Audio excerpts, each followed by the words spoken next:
Assalamualaikum warahmatullahi wabarakatuh. Perkenalkan, nama saya Fasbir Sapron Jamila Arida Aid dari Prodi D3 Perkamedis Informasi Kesehatan dari Sekolah Tinggi Ilmu Administrasi Setia Malang. Di sini saya akan menjelaskan tentang materi anatomi dan fisiologi pada sistem pencernaan atau digestif dengan dosen pengampu Bapak Henry Diharto, SCAP, NS, MPD. Baik, yang pertama saya akan menjelaskan tentang deskripsi pada sistem digestif atau pencernaan. Sistem digestif atau pencernaan merupakan serangkaian jaringan organ yang memiliki fungsi untuk mencerna makanan, di mana makanan tersebut akan diserap oleh tubuh yang terbentang dari mulut sampai anus. Pada sistem pencernaan juga memiliki beberapa fungsi lain. Yang pertama ada untuk mencerna sumber makanan sebagai energi, untuk pemecah nutrisi menjadi nutrien sehingga dapat menembus membran plasma. Yang ketiga ada absorb nutrisi dari makanan yang sudah dihancurkan. Yang terakhir untuk eliminasi sisa metabolisme atau makanan yang tidak dapat dicerna. Selanjutnya ada proses pencernaan. Proses pencernaan dibagi menjadi dua, yaitu proses pencernaan secara mekanis dan secara kimiawi. Proses pencernaan secara mekanis merupakan proses pengubahan makanan dari bentuk besar atau kasar menjadi bentuk yang lebih kecil atau halus, di mana proses ini terjadi dengan bantuan gigi dan lidah, juga dengan otot lambung. Sedangkan pencernaan secara kimiawi merupakan proses pengubahan zat makanan dari bentuk yang kompleks menjadi bentuk yang lebih sederhana dengan bantuan enzim pencernaan. Selanjutnya ada anatomi pada sistem pencernaan. Yang pertama ada saluran pencernaan, terdiri dari rongga mulut atau kavitas oris, faring atau tekak, esofagus atau kerongkongan, lambung atau gaster ventriculus, usus halus atau intestinum minor, usus besar atau intestinum mayor, rektum, dan anus. Dalam sistem pencernaan juga ada organ tambahan atau aksesorius yang terdiri dari gigi, lidah, kandung empedu, hati, pankreas, dan juga kelenjar-kelenjar yang terdiri dari ludah, getah lambung, dan getah usus. Yang pertama ada rongga mulut.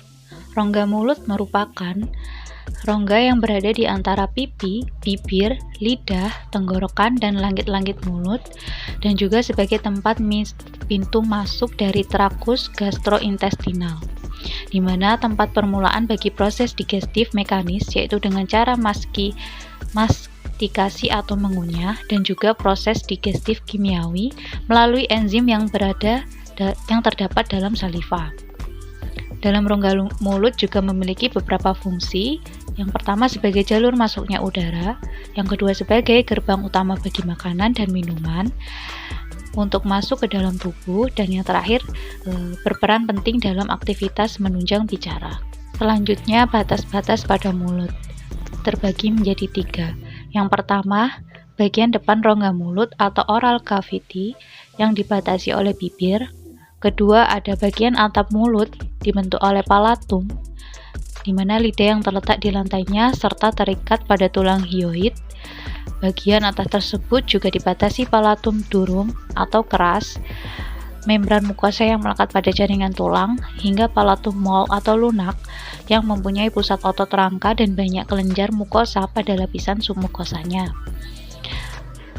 Bagian-bagian mulut secara umum terdiri dari dua bagian, yaitu rongga mulut bagian luar atau vestibula, terdiri dari ruang di antara gusi, gigi, bibir, dan pipi. Yang kedua ada rongga mulut bagian dalam yang dibatasi sisinya oleh tulang maksilaris, palatum, dan mandibularis di sebelah belakang bersambung dengan faring. Selanjutnya ada faring, merupakan suatu kantong fibromuskuler yang berbentuk seperti corong, besar di bagian atas dan sempit di bagian bawah, serta terletak pada bagian anterior kolum vertebra yang panjangnya kurang lebih 14 cm. Terletak pada dasar tengkorak yang bergabung ke dalam esofagus dan merupakan tempat persimpangan antara jalan pernafasan dan jalan makanan. Faring memiliki beberapa fungsi. Yang pertama, berperan dalam sistem pernafasan atau sistem pencernaan, juga dalam proses berbicara atau suara. Yang kedua, sebagai penyalur makanan dari mulut ke kerongkongan pada sistem pencernaan. Yang ketiga, sebagai penyaring, pengatur tekanan, juga bisa mengatur kelembapan udara yang masuk atau sistem pernapasan. Yang keempat ada mengatur tekanan udara antara lingkungan dalam telinga di lingkungan luar tubuh. Yang terakhir, sebagai tempat rangsangan bersin terjadi dan untuk mengeluarkan benda asing. Faring juga memiliki struktur lapisan yang terdiri atas 3 bagian. Yang pertama ada lapisan mukosa yang bersifat kuat dan elastis, dan terdapat epitel yang memiliki sel goblet sebagai penghasil mukus atau cairan kental, berfungsi melindungi dinding faring. Yang kedua ada lapisan fibrosa, jaringan yang bersifat kuat dan sedikit elastis yang tersusun atas serat kolagen. Yang terakhir ada lapisan muskular atau otot. Pada lapisan ini otot sirkular yang melingkar dan otot duodenal yang memanjang. Bagian-bagian pada faring terdiri dari 3 bagian. Yang pertama ada nasofaring, terletak pada bagian belakang rongga hidung, berukuran lebar dan panjang, berkisar antara 2-4 cm, dan terdapat 2 struktur penting pada nasofaring. Yang pertama tuba eustachius dan yang kedua tonsil adenoid atau faringel.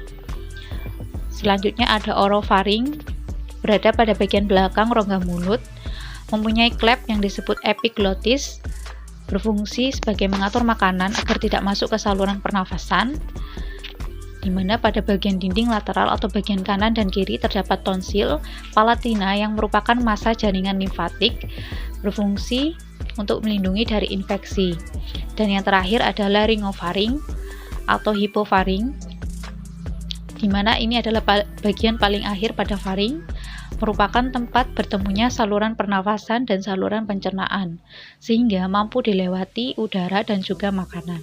Selanjutnya ada esofagus. Esofagus merupakan saluran muskuler yang menyalurkan makanan dari faring menuju gaster atau lambung. Makanan yang berjalan melalui esofagus dengan menggunakan proses peristaltik atau gerakan meremas-remas pada dinding kerongkongan, di mana memiliki panjang 25-30 cm dan lebar 2 cm.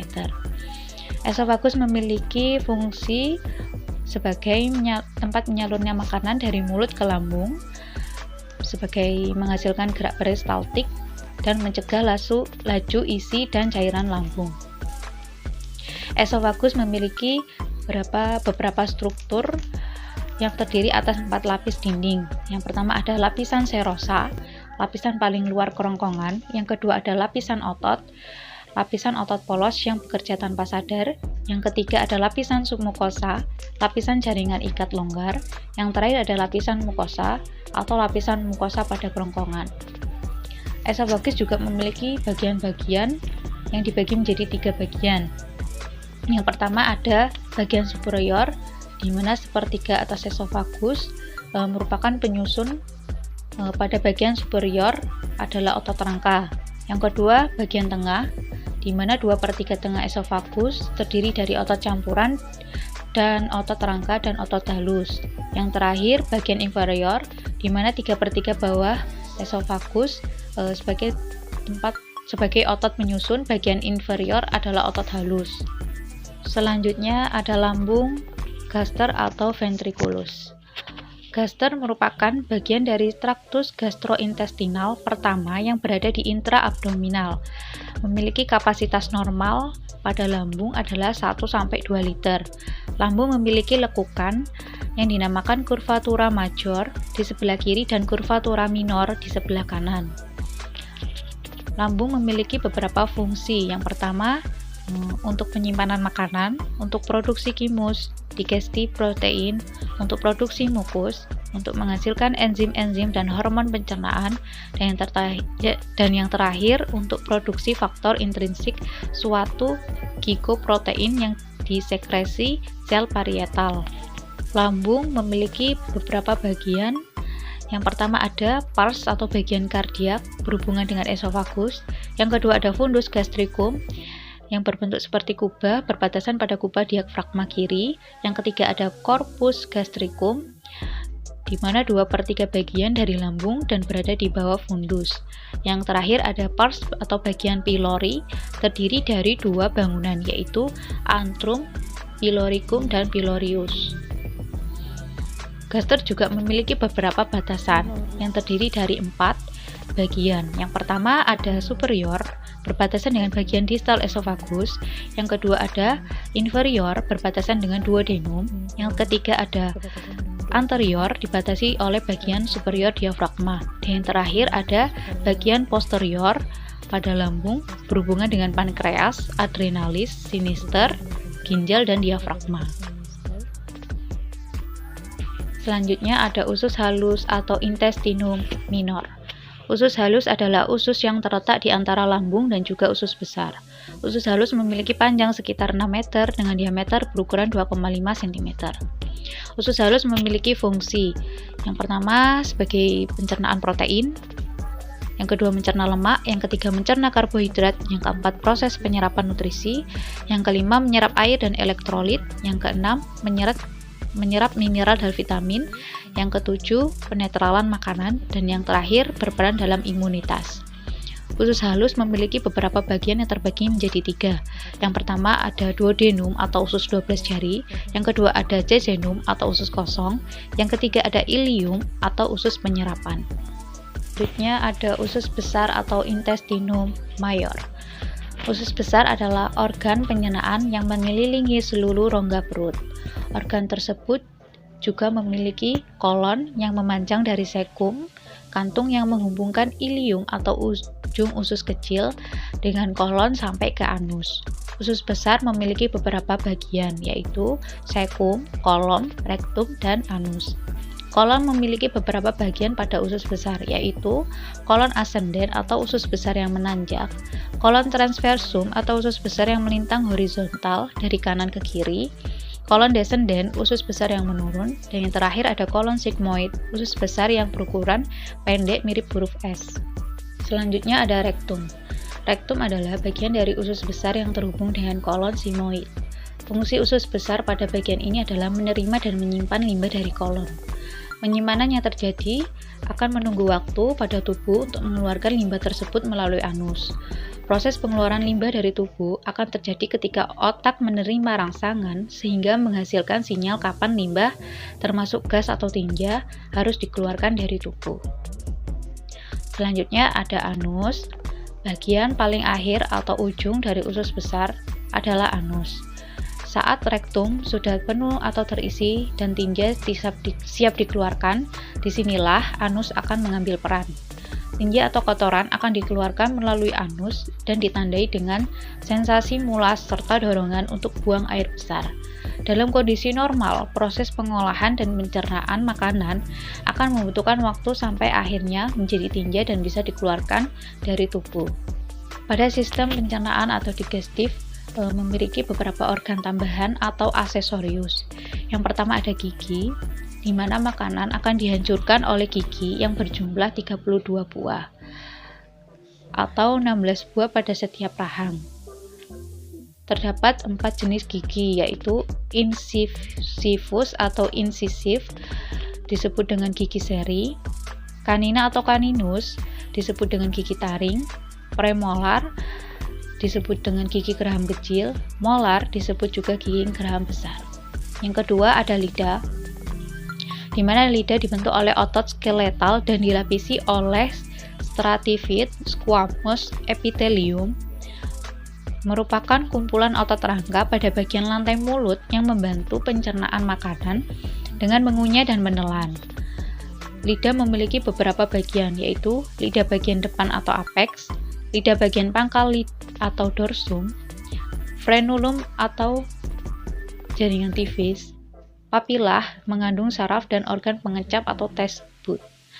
Yang ketiga ada kandung empedu, merupakan bagian traktus biliaris terletak pada rongga perut sebelah kanan di bawah liver. yang memiliki fungsi untuk menyimpan, mengentalkan, dan melepas getah empedu ke saluran pencernaan. Yang keempat, ada hati. Hati merupakan organ terbesar dalam sistem pencernaan, terletak pada rongga perut kanan atas dan memiliki fungsi membentuk cairan empedu. Hati terdiri dari lobus atau belahan, jaringan ikat pemisah atau ligamen, sistem pembuluh hati, dan sistem saraf hati. Yang kelima ada pankreas. Pankreas adalah suatu organ yang terdiri dari jaringan eksorin dan endokrin. Memiliki fungsi untuk menghasilkan hormon dan enzim guna menghancurkan makanan di dalam perut. Getah pankreas terdiri dari enzim amilase, lipase, teripsinogen, dan natrium bikarbonat. Yang keenam ada kelenjar-kelenjar. Kelenjar-kelenjar dibagi menjadi 3 bagian. Yang pertama ada kelenjar ludah. Merupakan kelenjar yang mempunyai saluran sendiri, berfungsi memproduksi air liur. Kelenjar ludah atau air liur yang utama terbagi menjadi 4, yaitu kelenjar parotis, kelenjar submandibularis, kelenjar sublingualis, dan kelenjar liur minor. Selanjutnya ada kelenjar getah lambung.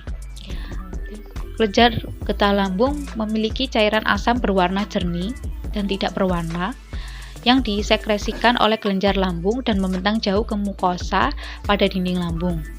Pada kelenjar getah lambung terdapat enzim pepsin untuk mencerna protein menjadi peptida kecil. Dan yang terakhir ada kelenjar getah usus. Kelenjar getah usus memiliki pH 7,6, mengandung berbagai macam enzim. Beberapa enzim pencernaan yang ada di getah usus adalah enzim enterokinase, enzim maltase, enzim laktase, dan enzim sukrase. Sekian dari materi yang bisa saya sampaikan. Bila ada kurang dan lebihnya, saya mohon maaf sebesar-besarnya. Jangan lupa like, komen, dan subscribe. Terima kasih.